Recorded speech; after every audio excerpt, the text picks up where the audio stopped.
Okay, everybody, Vinny Fisher here, back with another episode of Total CEO. Hey, it is a great day. And if you're not having a great day, then I'd like to challenge you with completely changing your mind into having a great day. There are blessings all around everybody.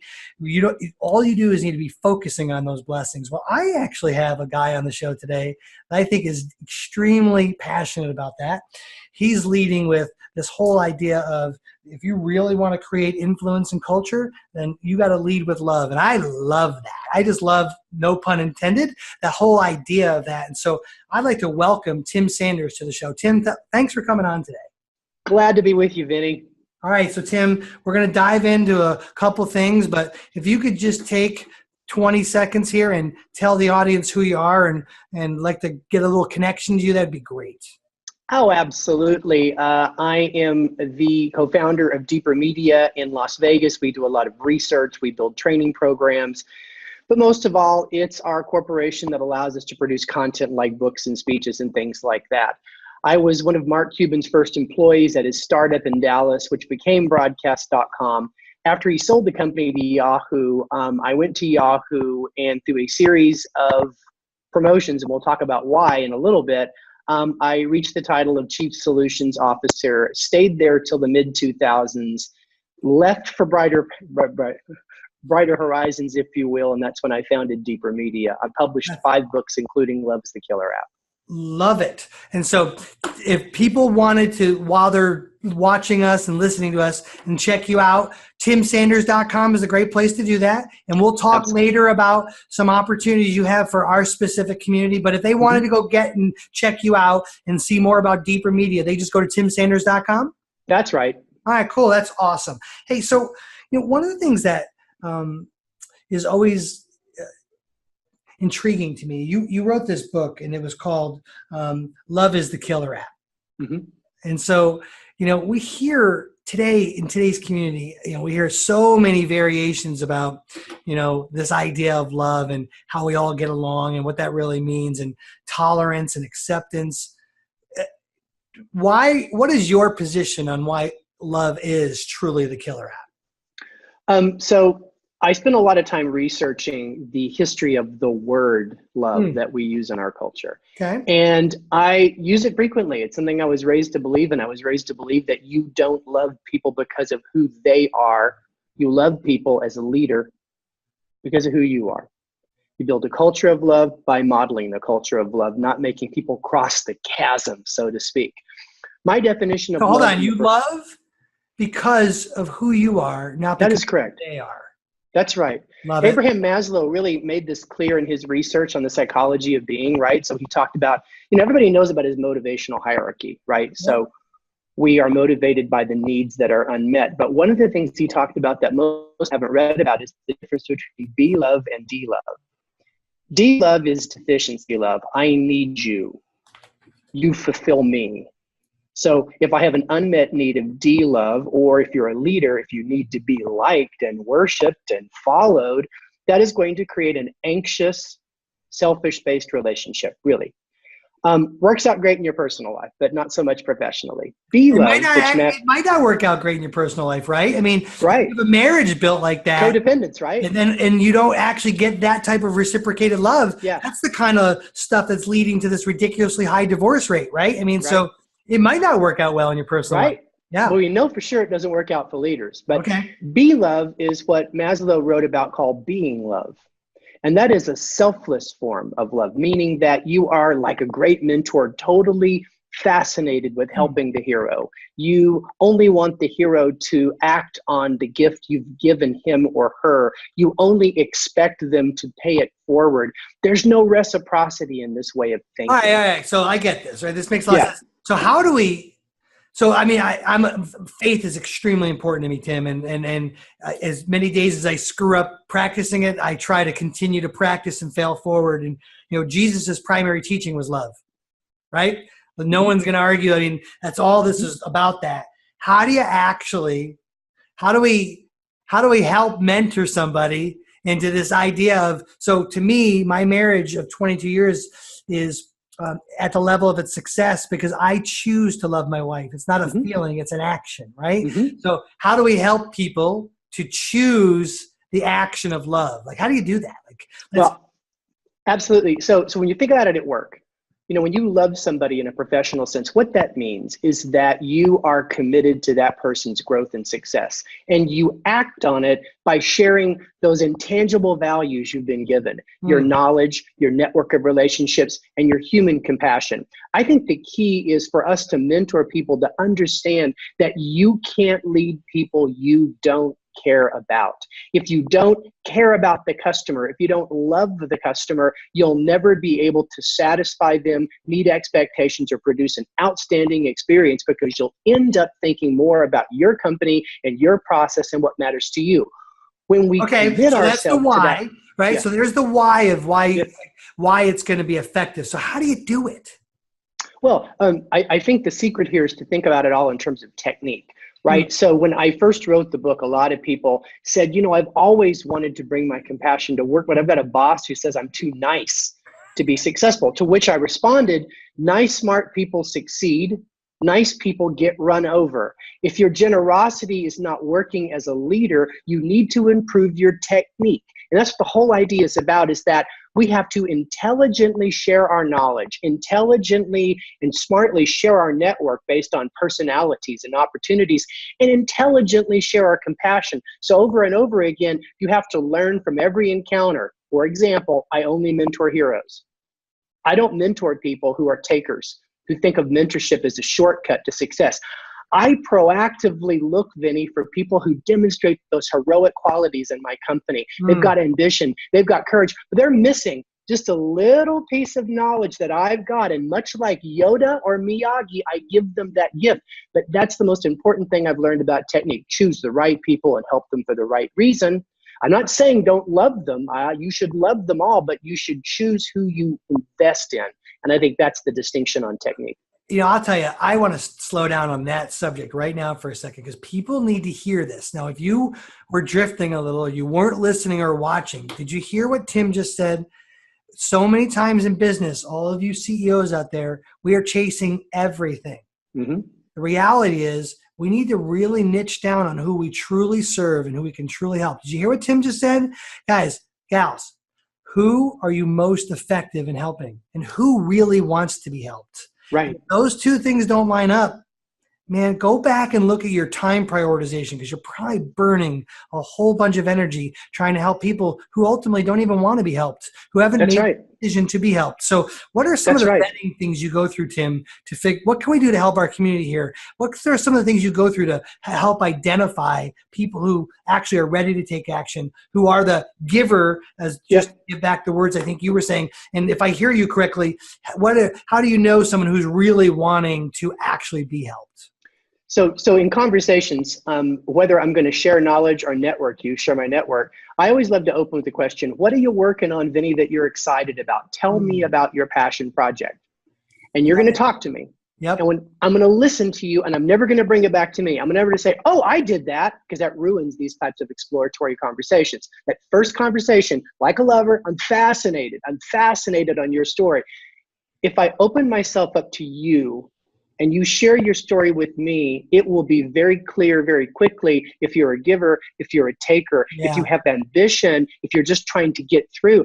All the heroic qualities emerge as a person talks about their passion project, the thing they're excited in. So I think that's the first thing you've got to do, is to have a real conversation before you invest. Love that. So what about a hero in the making? Right. So, like, what about so you can sift through, you have the wisdom now at this point where you sift through hearing early stage information versus later stage, right? So for you listeners out there, I think what I heard you say, Tim, is you're listening for qualities and attributes that align with character, and wherever they are, they might be early stage. They have a mission, an idea, a purpose, but they might not be like you and I. They may not be far along into it. They might be still figuring it out. Would you work with someone like that as well? Oh, absolutely. Although I would say that mentorship's not about the wise old man helping the squirt. I found that in my experience, the best mentorship I've ever had was peer-to-peer or mentoring up. So I always look for that Nice. person that needs the gift and has the power to do something really important with the gift that I give them. But here's two things I look for. Let's I really breaking it like down. that. I really like that, Tim. Can we restate that? Everybody out there, if you're a coach or a mentor, you should be helping people that are peers and Mhm, someone who's going to leapfrog way past you because it's mhm. going to help you grow as well, right, Tim? And you're That's right. empowering, I you're mean, equipping them who are going to go help more people. Like we're spreading a far greater impact by helping the thoroughbreds. that is correct. That's absolutely. So if you look at the history of mentorship and go back to Greek mythology, where it Hmm. starts, it shows up in Homer's Odyssey in literature, but in the Greek mythology and the storytelling, in the beginning, the demagogues and humans mentored the great gods. Huh. In fact, there's a great story. This is really good. They call him Goat Boy. So the original god, the goat boy Chiron, who's half man, half goat, gives Hercules advice on fighting because Hercules is kind of like too emotional to deal with human beings. And so anyway, Is that a bad Chiron, run with some Chiron Hercules gives him humans? advice on timing. And Hercules is so offended that Chiron gave him a major god advice. He shoots Chiron with a magic arrow to which Chiron begs for death. And the phrase Minos came into being. A Huh. lot of people thought Minos meant mental. That's what it meant later. But in the beginning, it was defined as the courage to teach. Mentorship has always been about helping those in power go faster, go better. That Love it. doesn't mean you don't mentor the young, but the two things you got to look for here when you mentor the young. First of all, you look for a person of action. I call it the ing versus the ed. That's something I learned a long time ago. You want to do business to people that said, we've tried it. We failed at it. We launched it. I don't want to do business with people that are thinking about it, talking about it. You know Nice. what I'm saying? So you Love want to it. focus on helping people that are prone to act on what you do for them, right? And then the second thing you want to look for are signs that they're pay it forward in nature. When I hire people, I talk all the time about hiring hacks. I always love to ask a candidate to tell me about something they volunteered for in their last job that wasn't their role. They did it because they thought it was important. I want to know what they did and how it turned out. It's a trick question, Vinny. Yep. Any answer is a good answer. If they've never volunteered to help somebody in their last job, it's hard for me to believe they're a pay it forward, generous type person. All So right. So there's a Tim, little takeaway. on that point, do you think that everybody should be in some kind of mentoring role? Yes. Cool. Everybody should have a mentee at all times. I don't care who you are. There's someone you can help. There's something you know you can share with someone else that's on a journey. Mentorship's how you learn. You will never get dumber making other people smarter in this world of mentoring. It's This really might be the important. quote of the day. Say that again. You will never get dumber making other people smarter by sharing information. Hi, everybody. Did you hear that? We have been told so many lies out there about this get what we need knowledge thing. You will never be dumber helping someone acquire more and be smarter. Tim, I even just ruined your statement by adding that extra Ha- two words. no, I love That it. is, It's great. that is solid. And let Like, me give you a hack to make that happen. So when you're mentoring, understand that the first part of mentorship is to identify the deficit. The second part of mentorship is to have a curriculum, to have a goal, to have a teaching goal with that person. But the third part that most mentors don't take advantage of is to empower the mentee to repay the gift. I say I never expect anything from mentees, but I humbly accept their gifts. You see, reciprocity is built into us. So if you choose the right hero that's really showing ambition and courage, they likely know things you don't know.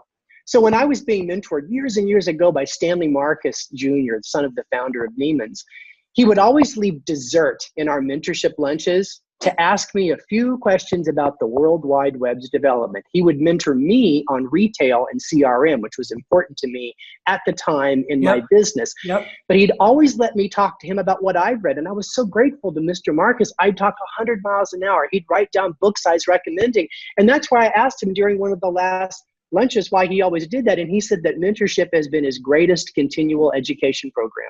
He says, I pick the right students, I give them everything I have, and then I empower them to give back to me. And through this, I stay fresh. Yeah, I'll tell you, this is I love this, Tim. This is been one of my favorite shows here in a while. I really appreciate you. Oh, great, man. So thank you. This is the time-tested adage of give first and expect nothing in return. That's right. And if you pick the right people, you're not only going to change the trajectory of that community, but you're going to be immensely blessed with something in return. And so I'm going to dive deep into your 3 parts. Identify the deficit, right? That's asking a lot of what and how questions, right? Get to understand where they are. Then the curriculum, give them something where you're going to help them fix the deficit, right? This last piece, empowering and repay the gift. Now, I want to make sure I understand that.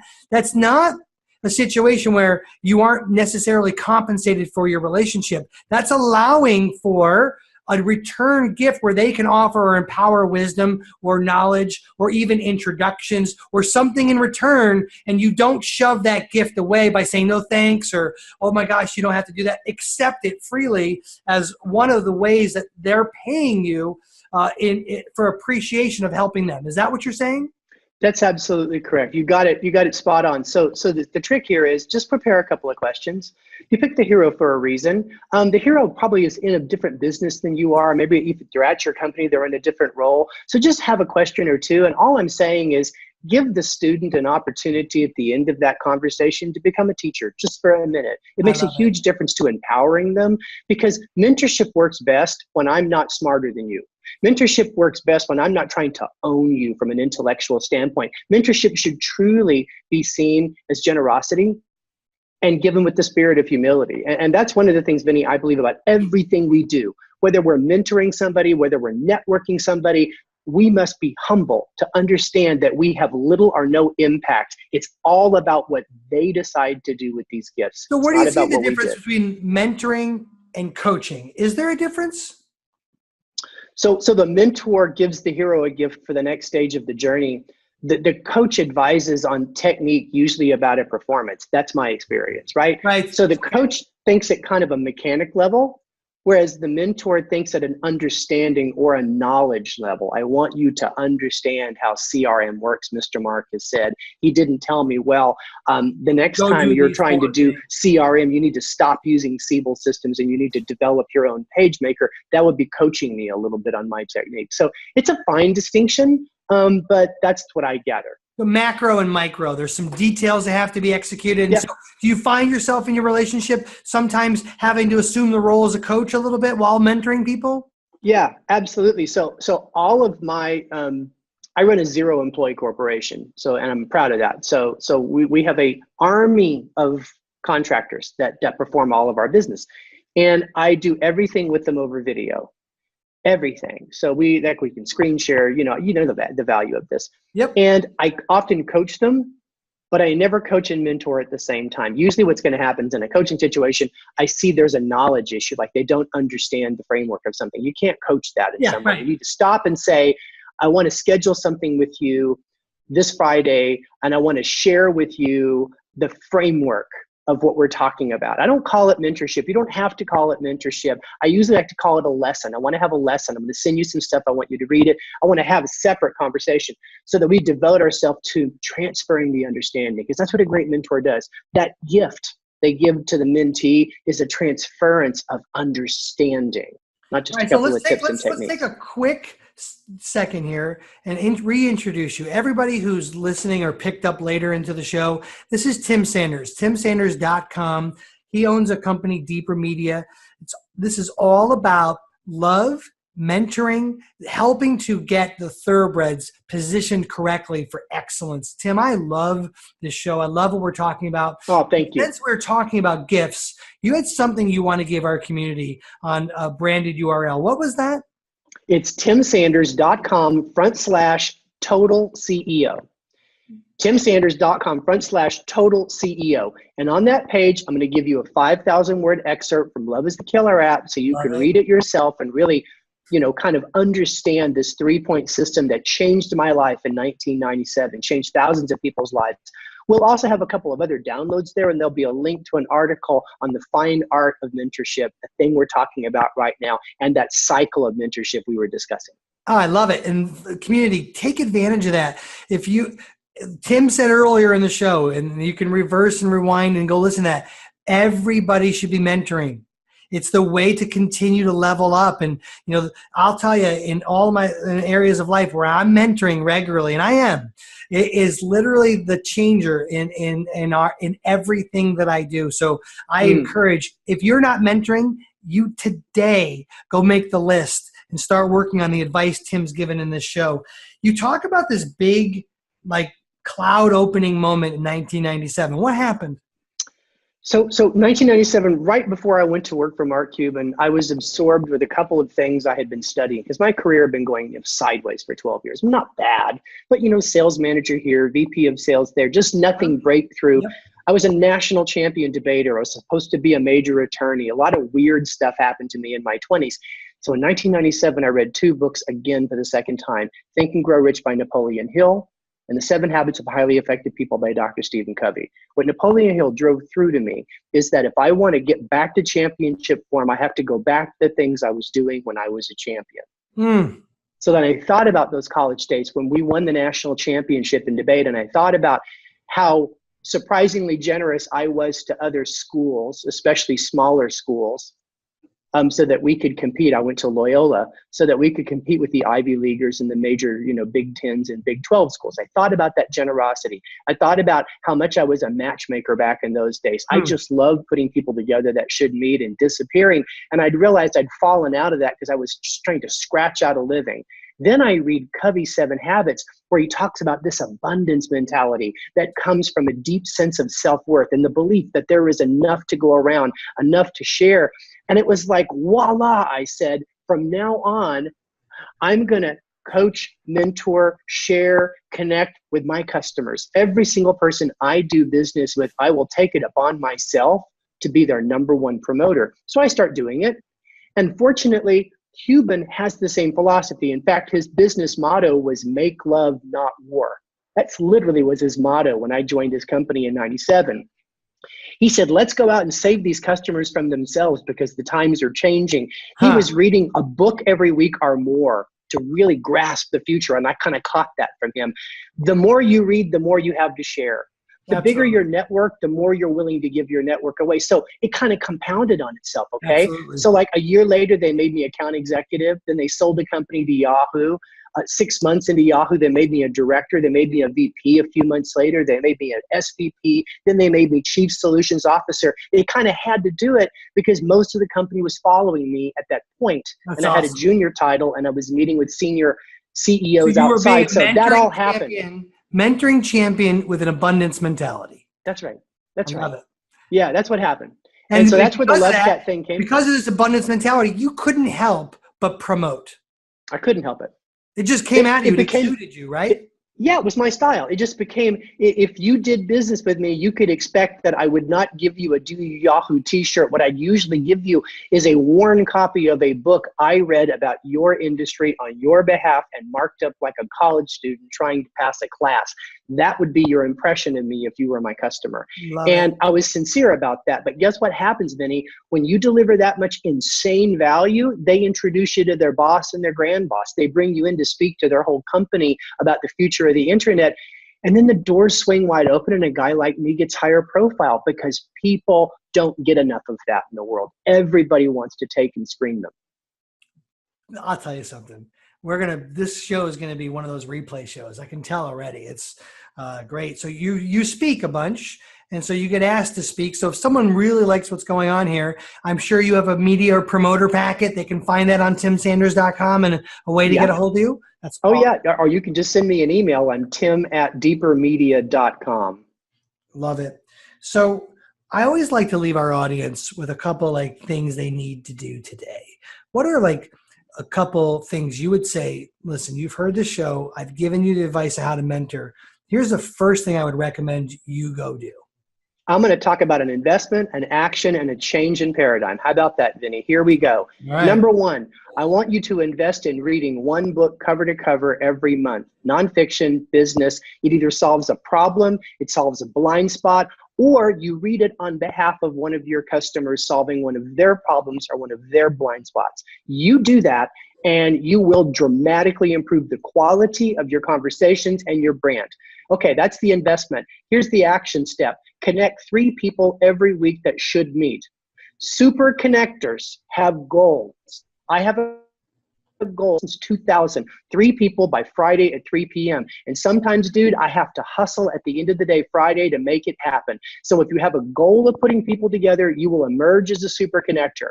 Third thing, paradigm shift. If you change your assumptions, you're going to change your life. I've just developed this idea a few months ago, but I want to share it. Here's a few assumptions you could adopt that'll make you a happier, better CEO, a more effective leader. You ready? Ready. Number 1, I want you to assume people are operating under the best intentions, dealing with the personal struggle. Now, this is important. Yep. That person in traffic that pulls out with you in front of you, you get mad, you want to have road rage. What if that person's operating under their best intentions, trying to get their wife to the hospital? You don't know the background story. It's so important for us to assume people are operating under the best give them the intentions. benefit of the doubt. Huge. Love Second, when you help people, I want you to assume they pay it forward. Because let me tell you something about ego economics, especially for leaders and CEOs. If you get caught up on they didn't say thank you, they didn't give me credit, they didn't cut me in on the deal, you won't be generous, because one person, one leper, see, I'm giving you a little hint here, one person that doesn't say thank you feels like 90% of the pie. If you let go and you assume they always pay it forward, you'll never burn out at helping and loving people. When so we had a really paradigm company, Tim, we our customer service, thousands of tickets a day, and I would make people work customer service just get an appreciation for our customers. Mm-hmm. But I also had to kind of bring them back through a decompression tank, because customer service is filled with missed expectations. There's rarely people writing in saying how awesome. It's usually dealing with expectations. And so this idea of you can get diluted with that 90% is so important that you got to be very careful with. It's good to hear those hater things to improve, but if it starts identifying you, get it away from you, because that's right. Going to turn into that 90% stuff you're talking about, right? And on that note, because I like this discussion, I think it's important to read your fan mail often, and to quote my buddy John Acuff, don't give your critics PhDs. So you should keep the testimonials about the people's lives you've changed through generosity or networking. You need to keep them close to the front door of your conscious mind. And your heart. Whenever you get down, you need to review them, because that's the sunshine that keeps you going. Don't shut yourself off from that. And what's the third one? Well, the third paradigm is when somebody's a real knucklehead, I want you to assume that you used to be like that too. Or still it's really hard for us to remember how careless, how ungrateful, how sloppy, how lazy, how procrastinating we all were at some points of our lives, and some of us, present company included, later in life than sounds professional. Too often we come from this ivory tower, we look at somebody and they're not perfect, and we judge them, which is the enemy of love. So you have to assume you are like that too. It's your job to make them better, not to judge them. So those are my 3 key paradigm shifts. Those are huge. Let's invest in reading. Love it. I'll tell you, I haven't met too many successful CEOs that can get around this hack. If you aren't reading, you aren't leading. You're not leading. I like that. If you ain't reading, you ain't leading. That's right. And you know why it's true, though, really quickly, is that when you read long form, you're reading with more dedication. It forces you to learn a complicated construct. It forces you to absorb the science and experiment behind the construct. If you keep trying to lead off blog posts and newspaper articles, you're so skin deep, you can't transfer the understanding to the other people in conversation. I'll tell you, I've also learned to echo that, Tim, that if you're not reading, and that means you're not leading, then you're not open to being teachable and learn more, right? You think you know enough now. And so I think there's a lot of symptoms that come as indicators to someone who isn't reading, probably isn't leading. And so that's really action. Connect 3 people each week that need to be connected. That's awesome, but ridiculously hard. I get you. You just got to make a decision to do it. And then the last one is this paradigm shift. Assume people are given the benefit of the doubt of their best interests in mind. You have to assume that people are going to take the giving that you've given them and pay it forward. And you need to also remember that you're just looking in the mirror of knuckleheads, right? Is that what you're saying? You used to be that knucklehead too. Yeah, or maybe still are, right? Yeah, but maybe still are. Maybe still are. Don't judge, help. Yeah. TimSanders.com is the best place we can find you. And you gave a gift to our community at TimSanders.com/total CEO. I love that. Thank you for that. I think it's going to be a wonderful resource that our community is going to take a lot of advantage of. Tim, this has been a great show today. I hope you've enjoyed it. I've totally enjoyed it, Vinny. You're great, man. And it's a great opportunity to talk about this with your listeners, with your followers on Facebook around the world. I'm just privileged to be a part of this. Yeah, well, thanks a lot, Tim, for that. That's really true. And we do see daily impact from this. So thanks for taking out your time to be part of that. Is there anything I can do for you? No, you've done it, buddy. You've done it. I'm a hard guy to help. It just happens organically, and we've been helped each other. That's today. great. I look forward to us extending our relationship. We've networked one guy this week with each other. So there we are. We're one down for the week. And so that's wonderful. Tim, you have a wonderful day, and thanks for being on the show. Thank you so much.